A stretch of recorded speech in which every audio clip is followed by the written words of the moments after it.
নমস্কার, জীবনবাণী অনুষ্ঠানে আপনাকে স্বাগত জানাই। আমি জানি এই সময়টায় আপনার মতো আমাদের অনেক দর্শক বন্ধুরা অপেক্ষা করে থাকেন। আমার বিশ্বাস এই অনুষ্ঠানের মাধ্যমে আপনি উপকৃত হচ্ছেন। আসুন আমরা শুনি ঈশ্বরের বাক্য আজ আমাদেরকে কি জানাতে চায়। হৃদয় খোলো, শ্রবণ করো জীবন বাণী, নম্র চিতে শ্রবণ করো, নম্র চিতে শ্রবণ করো, খ্রিস্ট যিশুর জীবন খানি।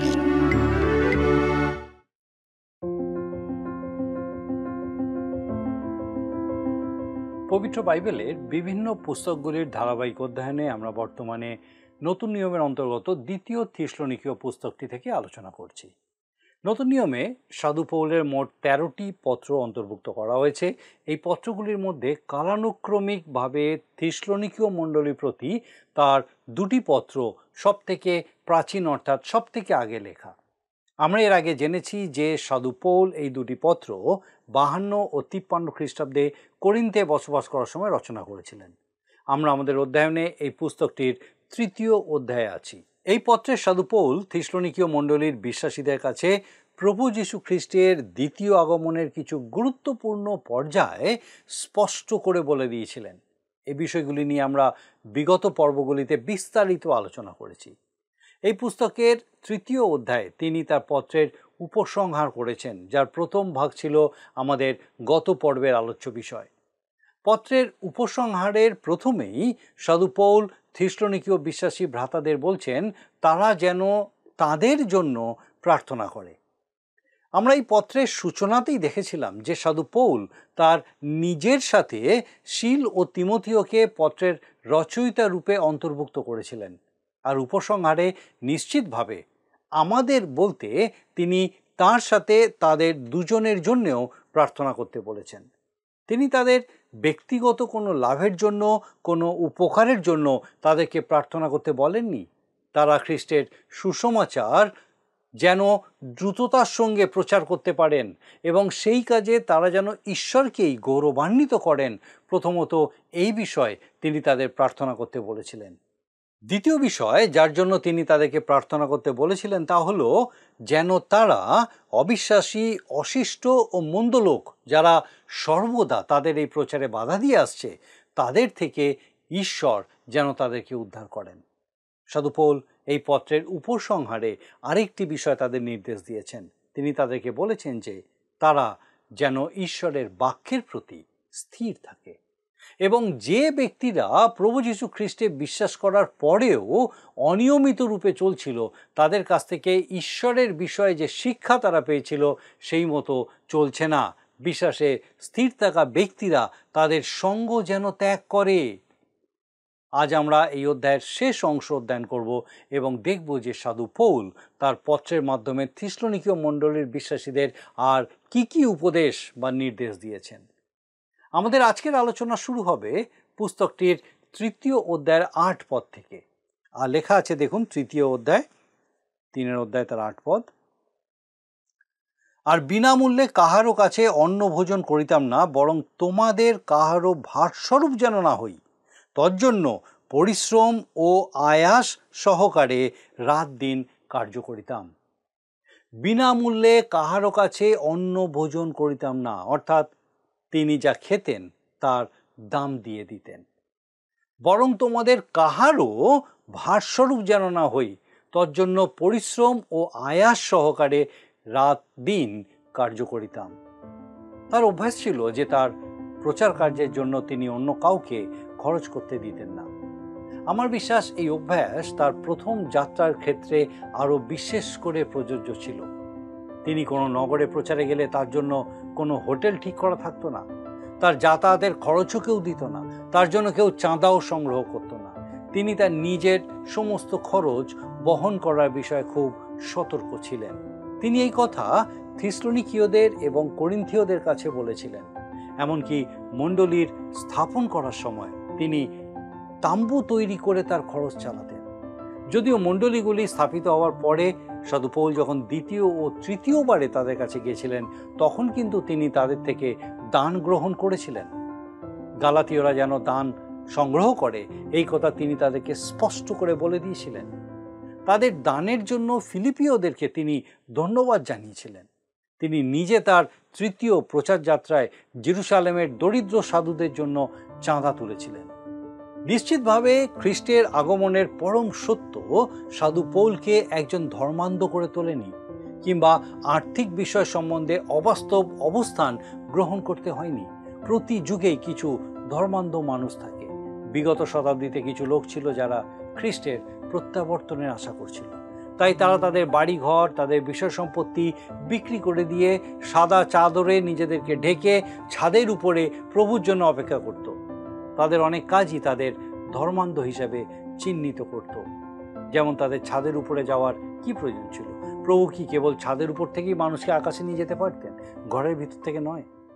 আর যদি ওপরে ওঠারই প্রয়োজন ছিল, তাহলে পাহাড়ের চূড়া কি আরো ভালো হতো না? আর সাদা চাদরেরই বা কিসের প্রয়োজন ছিল? আমার মনে হয় প্রভুর উপস্থিতি হলে তিনি আমাদের ঠিকই উপযুক্ত আবরণ দেবেন। আর কেনই বা তারা তাদের বিষয় সম্পত্তি বিক্রি করে অর্থ একত্রিত করত? তারা কি মনে করেছিল তাদের সেখানে টাকা পয়সার প্রয়োজন হবে? দেখুন, লোকজন খুবই অদ্ভুত, অর্থহীন কাজ করতে পারে, কারণ তারা বলে খ্রিস্টের আশু আগমন তারা বিশ্বাস করে।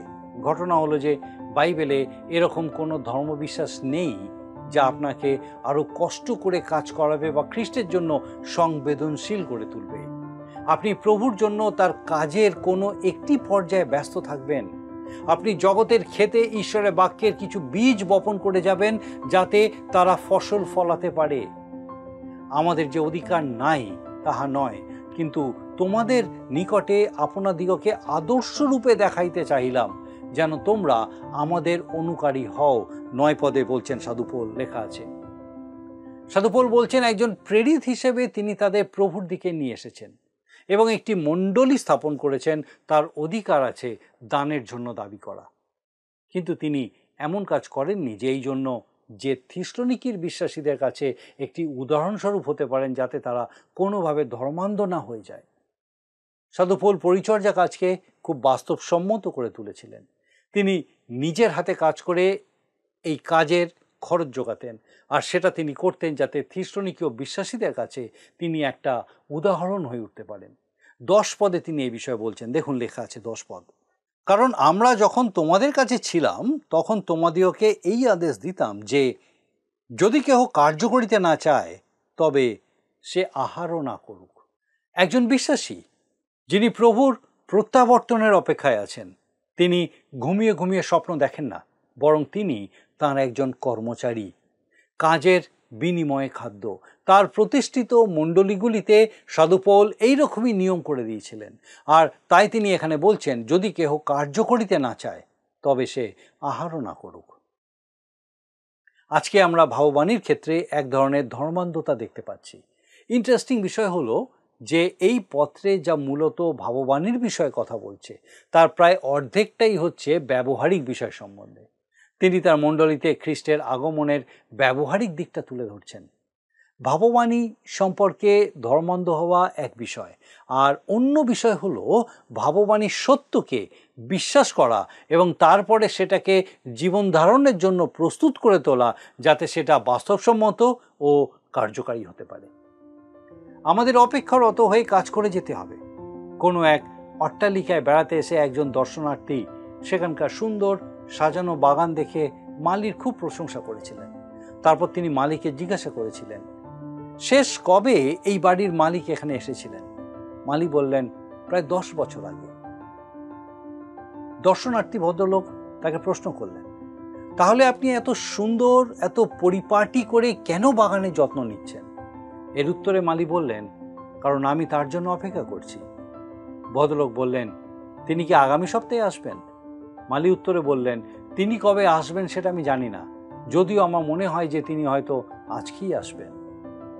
যদিও তিনি সেই দিন আসেননি, কিন্তু মালি তার শীঘ্র আগমনের প্রত্যাশাতেই দিন কাটাচ্ছিলেন। মালি মোটেই বাড়ির গেটে দাঁড়িয়ে তার মনিবের আসার অপেক্ষা করছিলেন না, কিন্তু বিশ্বস্তভাবে নিজের কাজ করে যাচ্ছিলেন। আর এই বিষয়ে সাধু পৌল বলেছেন যে আমাদের ঈশ্বরের কাজে অবিচল হয়ে থাকতে হবে, এটা মনে রেখে যে তিনি একদিন প্রত্যাবর্তন করবেন।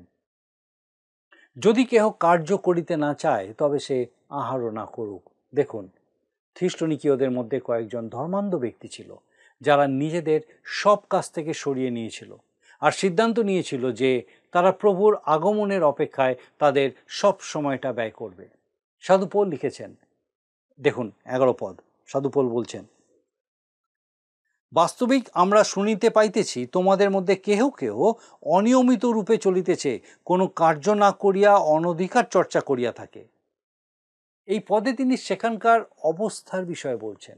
সেখানে কয়েকজন গঠনমূলক কোনো কাজের সঙ্গে যুক্ত ছিল না, তারা ঈশ্বরের বাক্য প্রচার করতে ব্যস্ত থাকতো না, কিন্তু অযথা নিজেদেরকে ব্যস্ত রাখত।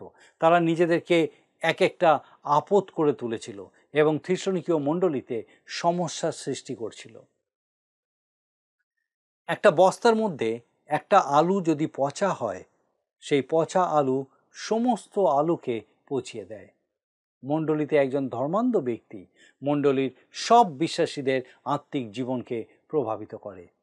আর এই জন্যেই সাধু পৌল আগে তাদেরকে বলেছিলেন, যারা অনিয়মিত রূপে চলে তাদের কাছ থেকে অন্যদেরকে দূরে থাকতে হবে। আমার বিশ্বাস তিনি এই অনধিকার চর্চাকারীদের কথাই বলছিলেন। তারা উই পোকাদের মতোই ব্যস্ত হয়ে থাকতো, আবার উই পোকার মতোই তারা থিস্সলুনিকীয় মণ্ডলীর জন্য বিনাশক ছিল।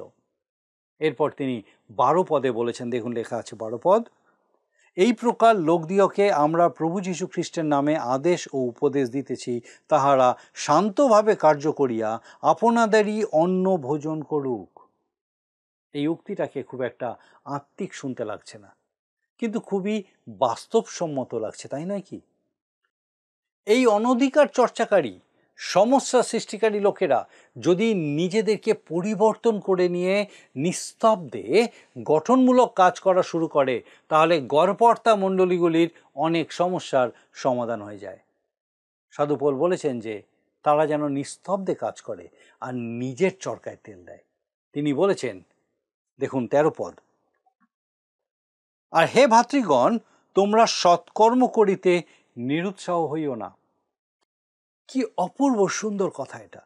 একজন বিশ্বাসী যিনি পবিত্র প্রত্যাশা ধরে থাকেন, তিনি যেন কখনোই প্রভুর কাজ করে ক্লান্ত না হয়ে পড়েন। এরপর সাধু পৌল 14 পদে বলছেন, দেখুন লেখা আছে 14 পদ, আর যদি কেহ এই পত্র দ্বারা কথিত আমাদের বাক্য না মানে, তবে তাহাকে চিহ্নিত করিয়া রাখো, তাহার সংসর্গে থাকিও না।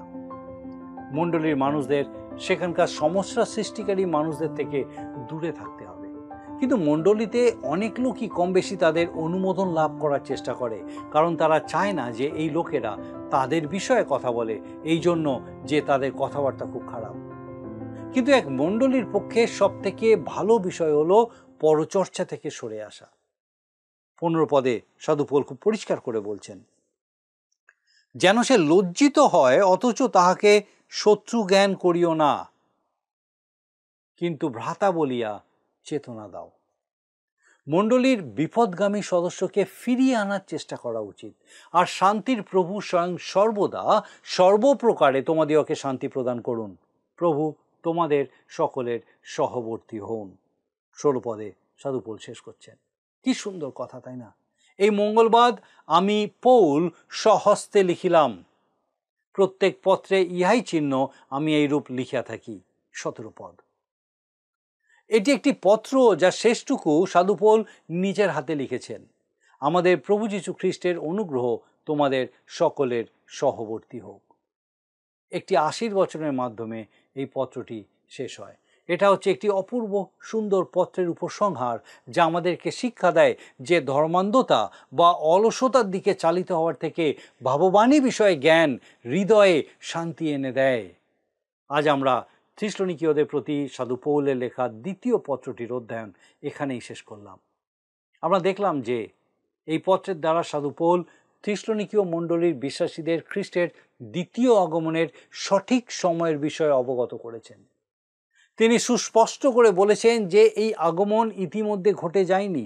সর্বপ্রথমে প্রভু যীশু তার মনোনীত লোকদিওকে মাঝ আকাশে তার কাছে সংগ্রহ করে নেবেন, কিন্তু তখনও তার আগমন হবে না।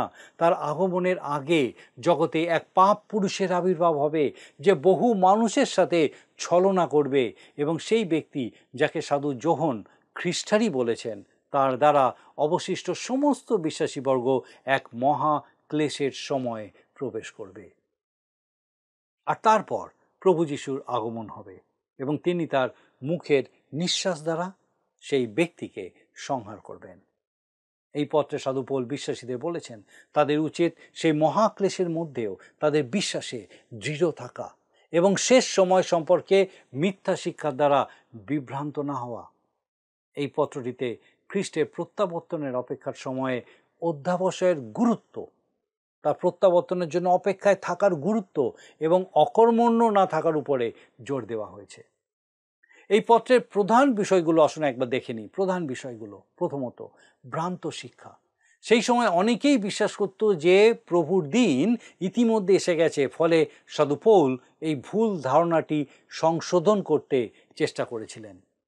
দ্বিতীয়ত পাপ পুরুষ, একটা গুরুত্বপূর্ণ চরিত্র যা খ্রিস্টের আগমনের আগে বহু মানুষকে ক্লেশ দেবে। তৃতীয়ত ক্লেশ। থিসলনিকীয় বিশ্বাসীরা খুবই নিপীড়নের মুখোমুখি হচ্ছিল এবং সাধু পৌল তাদের ধৈর্য ধরে সহ্য করার জন্য উৎসাহিত করেছেন। চতুর্থ খ্রিস্টের পুনরাগমন। পত্রটিতে গুরুত্ব দিয়ে বলা হয়েছে যে খ্রিস্ট অবশ্যই প্রত্যাবর্তন করবেন, তবে তা শুধুমাত্র অধর্মী ব্যক্তির আবির্ভাবের পরেই। পঞ্চম খ্রিস্টীয় জীবনযাপন।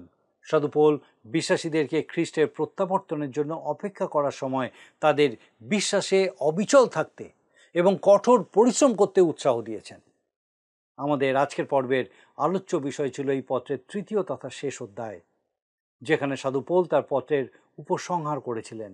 আজকে আমরা যা যা অধ্যয়ন করলাম, আসুন আরেকবার সংক্ষিপ্ত রূপে দেখে নিই। প্রথমত, বিশ্বাসীদের তাদের গমনাগমনে ও কার্যে সংস্থাপিত হয়ে থাকা উচিত। দ্বিতীয়ত, প্রভু যীশু বিশ্বস্ত, তিনি আমাদেরকে সুস্থির করবেন। তৃতীয়ত, সাধু পৌল তার প্রচারের কাজে কারোর উপরে ভারযুক্ত হতেন না, কিন্তু নিজের খরচ নিজেই বহন করতেন। চতুর্থ, সাধু পৌল তার প্রচার কার্যকে সম্পূর্ণরূপে বাস্তবসম্মত করে তুলেছিলেন। আমাদের আগামী পর্বে আমরা বাইবেলের আরও একটি পুস্তক থেকে অধ্যয়ন শুরু করব। আমার বিশ্বাস মহান ঈশ্বর বিশেষভাবে আপনার সঙ্গে কথা বলছেন। তার এই জীবন্ত বাক্যের অধ্যয়নের মধ্যে দিয়ে আমার বিশ্বাস মহান ঈশ্বর বিশেষভাবে আপনার সঙ্গে কথা বলছেন। বিশেষ করে এই যে দ্বিতীয় থিসলনিকীয় পত্রটি আমরা অধ্যয়ন করলাম, বিভিন্ন বিষয় শিখলাম। ঈশ্বর তার জীবন্ত বাক্য দ্বারা আমাদের সঙ্গে কথা বললেন এবং আমার বিশ্বাস যা বিষয় আমরা শিখলাম, এই প্রত্যেকটা বিষয় আমরা উত্তরোত্তর বৃদ্ধি পাব, যেন সেই ঈশ্বরের দেখানো পথ থেকে বা তার যে সত্য তার থেকে আমরা দূরে না সরে যাই, কিন্তু তার সত্যে সঠিক থেকে স্থির থেকে তার সেই আগমনের প্রত্যাশা করি, যখন তিনি আসবেন এবং সেই তার মণ্ডলীকে মাঝ আকাশে তুলে নেবেন, যেন আমরা তার সঙ্গে সেখানে থাকতে পারি এবং তারপরে যখন তিনি আসবেন রাজত্বের জন্য, যেন তার সঙ্গে আমরা এসে রাজত্ব করতে পারি। আসুন প্রার্থনায় যাই, আর আমি চাইব আপনিও যোগ দিন। আসুন প্রার্থনা করি। মঙ্গলময় পিতা, ধন্যবাদ দিই প্রভু, তোমার পবিত্র পরাক্রমে তোমার জীবন্ত বাক্য আমাদের সঙ্গে কথা বলে। পিতা, ধন্যবাদ দিয়ে আজকে আরেকবার নতুনভাবে আমাদের সে প্রত্যেক দর্শক বন্ধুর সঙ্গে তুমি কথা বললে। প্রার্থনা করি প্রভু, সেই প্রত্যেক জীবনকে তুমি ধরো, সে প্রত্যেক জীবন যেন তোমাতে সুস্থির হয়। স্বর্গীয় পিতা, তোমার দিকে দৃষ্টি স্থির রাখে এবং পিতাগ জাগতিক বিষয়ে যেন না ভুলে যায়, কিন্তু প্রভু যেন তোমাতে স্থির হতে পারে, যে প্রভু তুমি আসতে চলেছ এবং তুমি সেই আমাদের প্রত্যেককে তোমার সঙ্গে নিয়ে যেতে চলেছ। স্বর্গীয় পিতা, বিশ্বাসে স্থির হতে প্রত্যেককে সাহায্য করো। আমাদের সেই প্রত্যেক দর্শক বন্ধুকে বিশেষভাবে তাদের পরিবার পরিজন প্রত্যেককে তোমার পবিত্র আত্মার সুরক্ষায় সুরক্ষিত রাখো। সমস্ত রকম সে মন্দতা থেকে, মন্দ দৃষ্টি থেকে, বিশেষ করে এই জগতের সমস্ত নিষ্পেষণ থেকে, জগতের সমস্ত ফুল থেকে, পিতাগ ট্র্যাপ থেকে তুমি তাদেরকে রক্ষা করো, ফাঁদ থেকে রক্ষা করো, যেন তারা তোমাতে স্থির থেকে তোমার গৌরব করতে পারে। সমস্ত রকম মন্দতা থেকে তাদের দূরে রাখো, অসুস্থতা থেকে রক্ষা করো, সমস্ত কঠিনতা থেকে পিতাগো বার করে আসতে, বেরিয়ে এসে তোমার গৌরব করতে সাহায্য করো। আমাদের প্রত্যেক সেই দর্শক বন্ধু, তাদের পরিবার পরিজন প্রত্যেককে তোমার চরণে সমর্পণ করে ধন্যবাদের সঙ্গে প্রার্থনা তোমার যিশু নামে চাই, আমেন।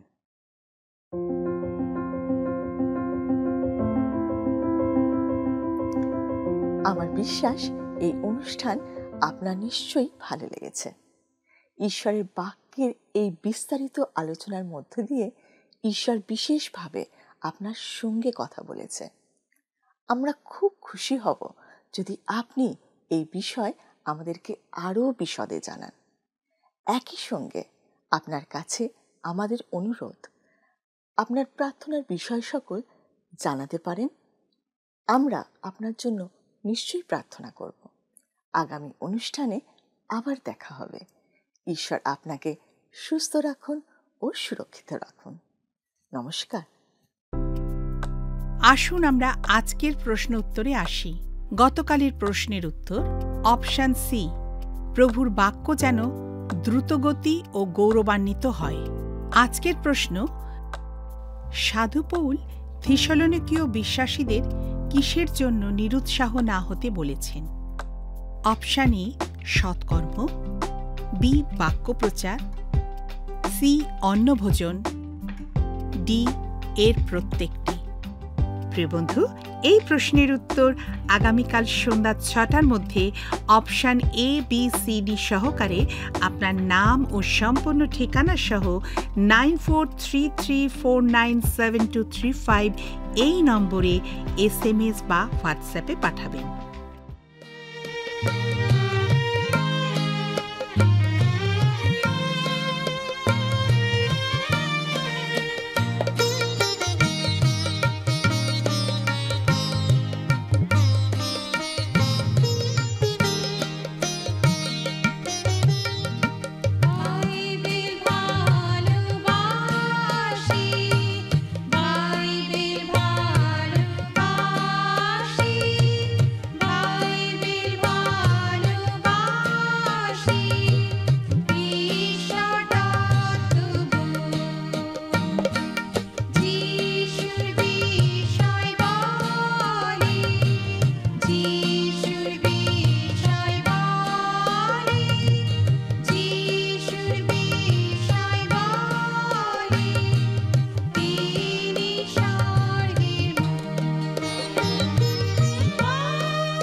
যদি আপনার এই অনুষ্ঠান ভালো লেগে থাকে তাহলে এই নম্বরে একটি মিসড কল করুন। তাহলে আপনি পরের বারের বিজয়ী হতে পারেন।